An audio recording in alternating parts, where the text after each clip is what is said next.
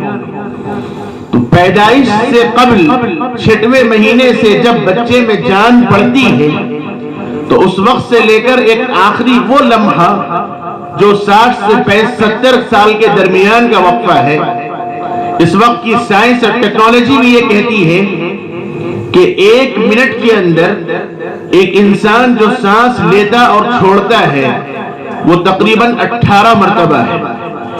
1 minute کے اندر ایک انسان باہر کی سانس اندر لیتا ہے اور اندر کی سانس باہر جو چھوڑتا ہے اس کی جو مقدار ہے وہ 18 مرتبہ ہے.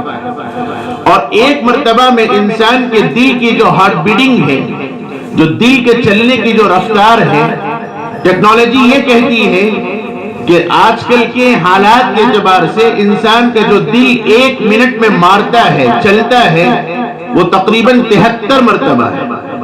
تو اس اعتبار سے اگر دیکھا جائے تو ایک انسان جب ماں کے پیٹ میں ہے اور 5ویں اور 6ویں مہینے سے جب اس میں جان پڑی تو اس کے انتقال تک اس نے کتنی مرتبہ سانس لی ہے اور چھوڑی ہے، جو بظاہر انسان کے شمار اور احاطے کے باہر ہے.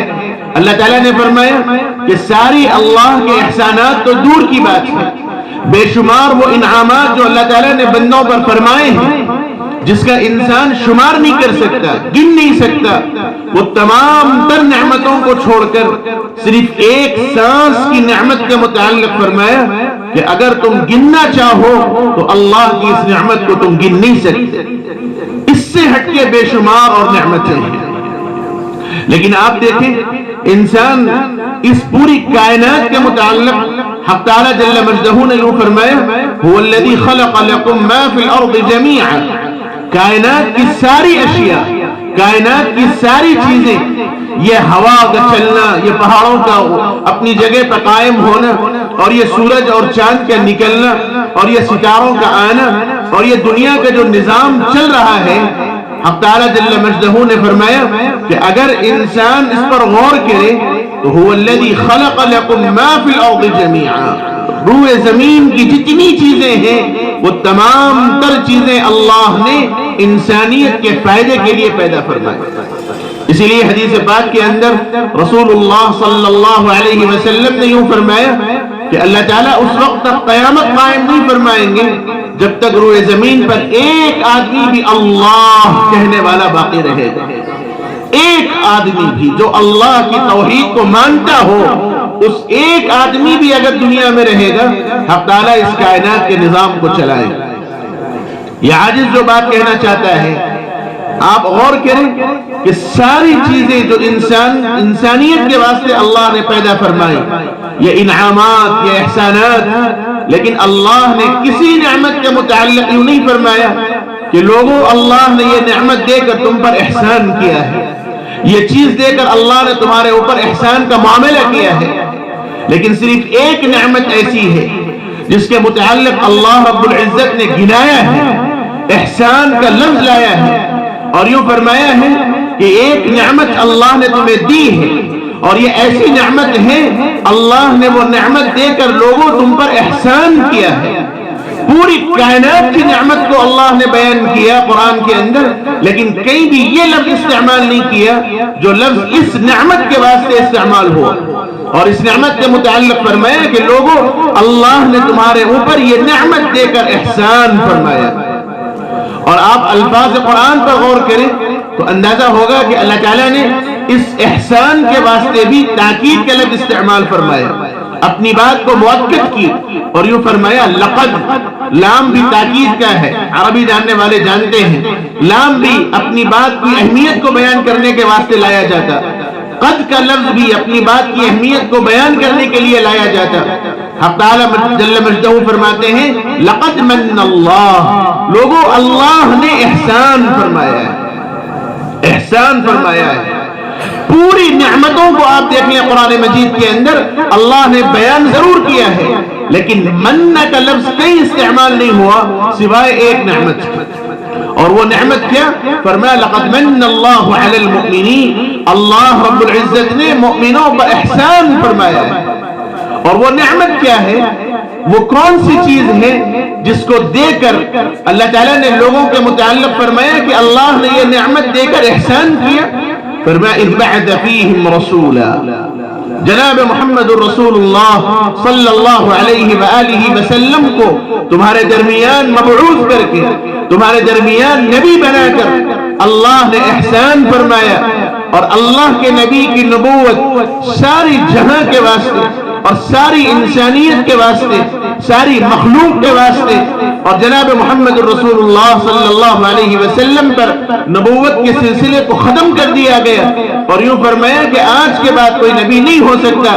ساری نبوت کا اختتام حضرت محمد الرسول اللہ صلی اللہ علیہ وآلہ وسلم پر ہے.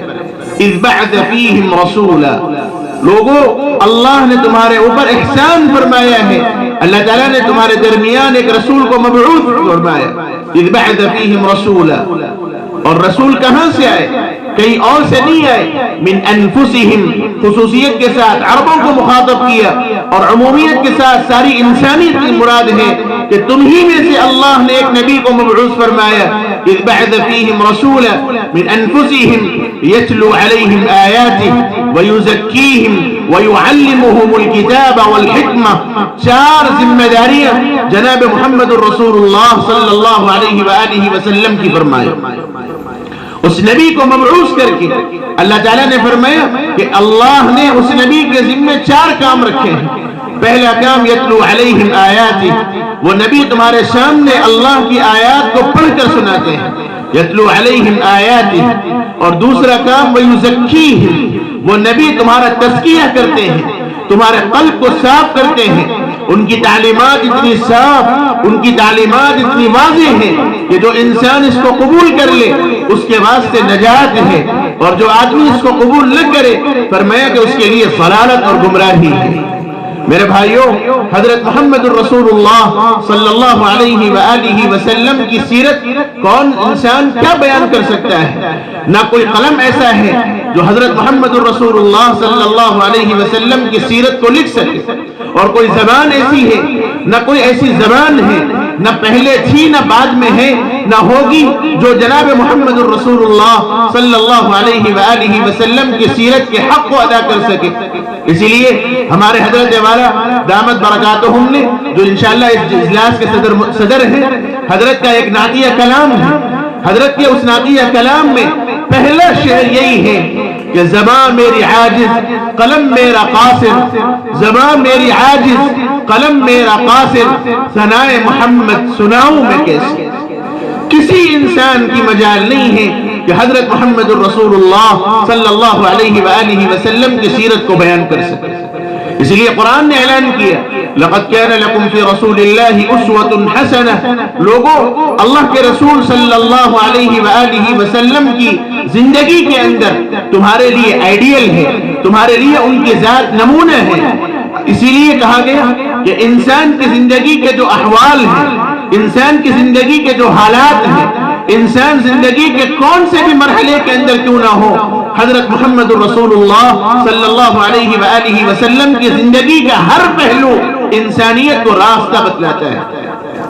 اگر کوئی انسان شوہر ہے تو اسے حضرت خدیجہ، حضرت عائشہ اور دیگر ازواج مطہرات کی شوہر کے اس سیرت کا نمونہ کو دیکھنا چاہیے۔ کوئی انسان اگر کاروبار کرتا ہے، تجارت کرتا ہے تو مکہ المکرمہ کے اس تاجر کی طرف نظر کرنی چاہیے۔ کوئی انسان اگر بکریاں چراتا ہے تو مکہ المکرمہ کی گلیوں میں بکریاں چرانے والے اس راعی کو دیکھنا چاہیے۔ کوئی انسان اگر امیر ہے تو صحابہ کے درمیان اپنی امارت کے ذریعے فیصلہ کرنے والی اس شخصیت کو دیکھنا چاہیے۔ زندگی کا کوئی مرحلہ ایسا نہیں، باپ ہو، شوہر ہو، بیٹا ہو یا زندگی کے اور مراحل ہو، کوئی زندگی کا موقع ایسا نہیں جناب محمد رسول اللہ صلی اللہ علیہ وآلہ وسلم نے انسانیت کے لیے کوئی چیز ادھوری چھوڑی ہو۔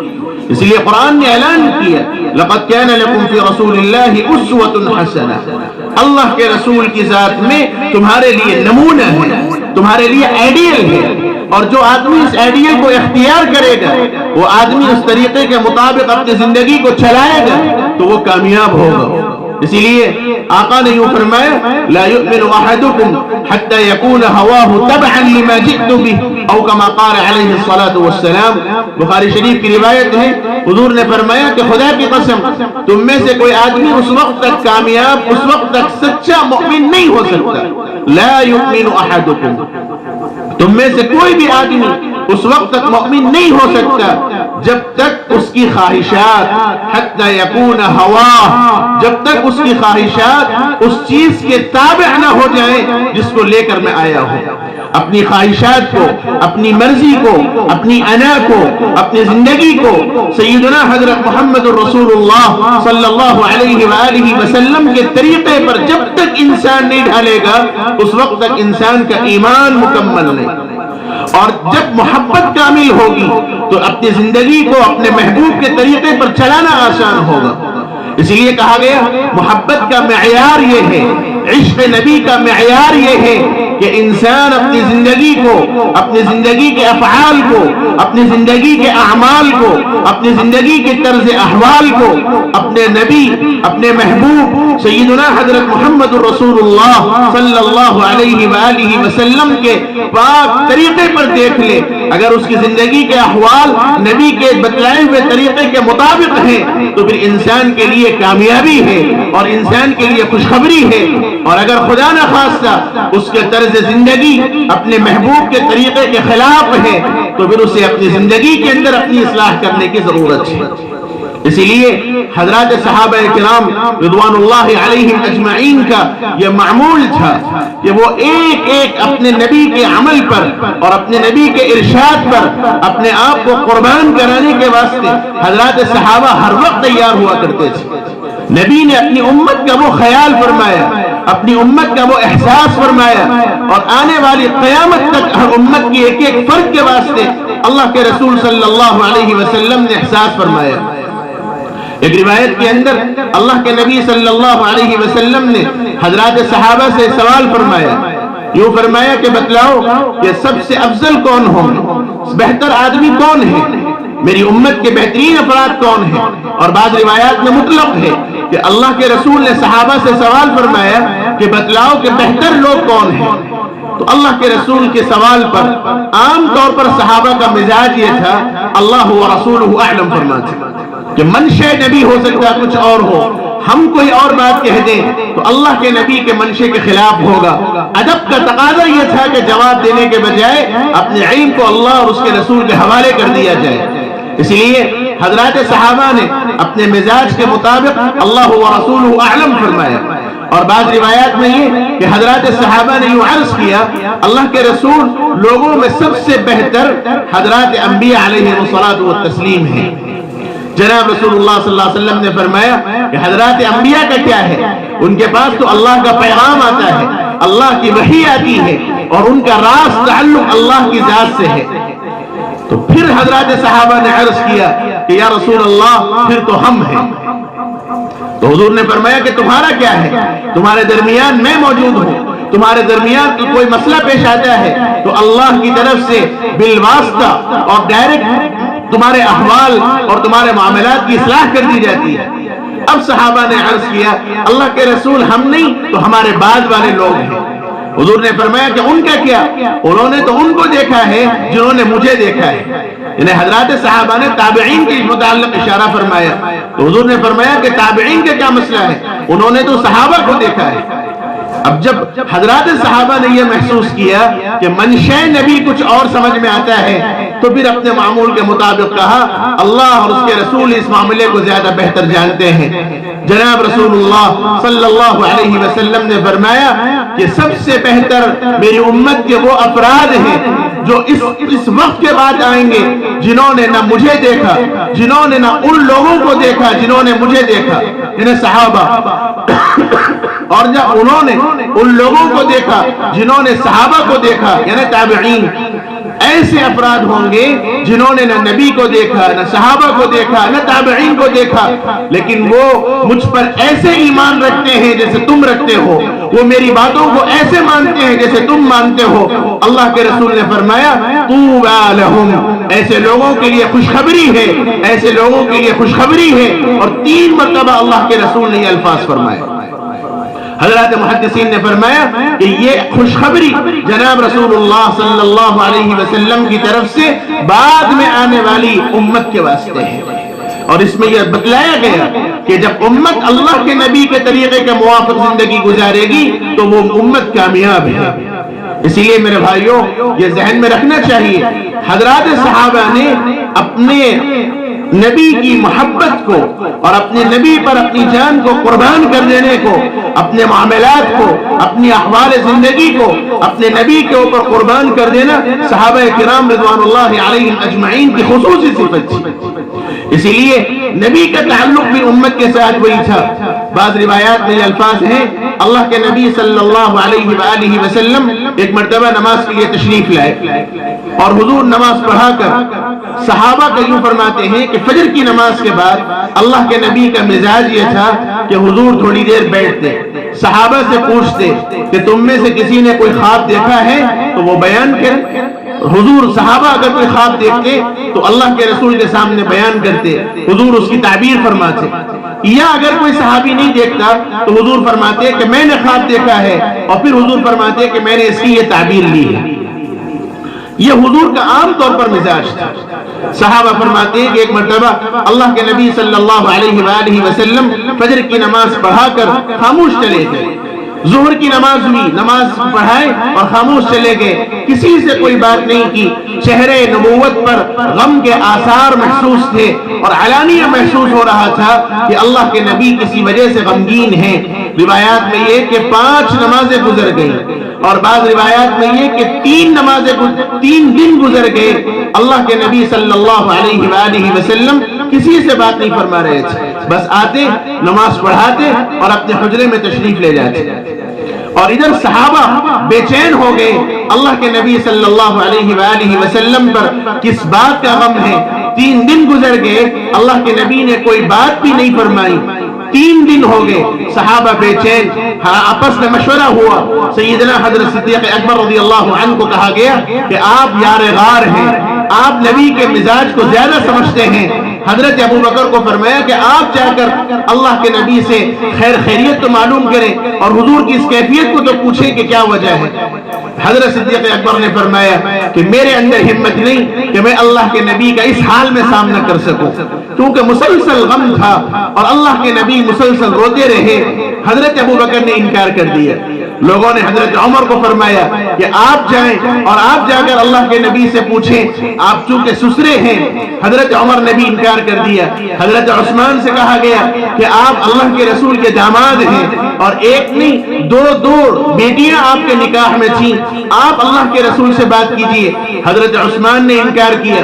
حضرت علی کو بولا گیا کہ کم از کم آپ تو اللہ کے رسول کے پروردہ ہیں، بچپن سے حضور کی گود میں آپ نے کھیلا ہے، اللہ کے نبی سے ذرا کیفیت تو معلوم کرو کہ کون سا غم آقا کو ستایا جا رہا ہے.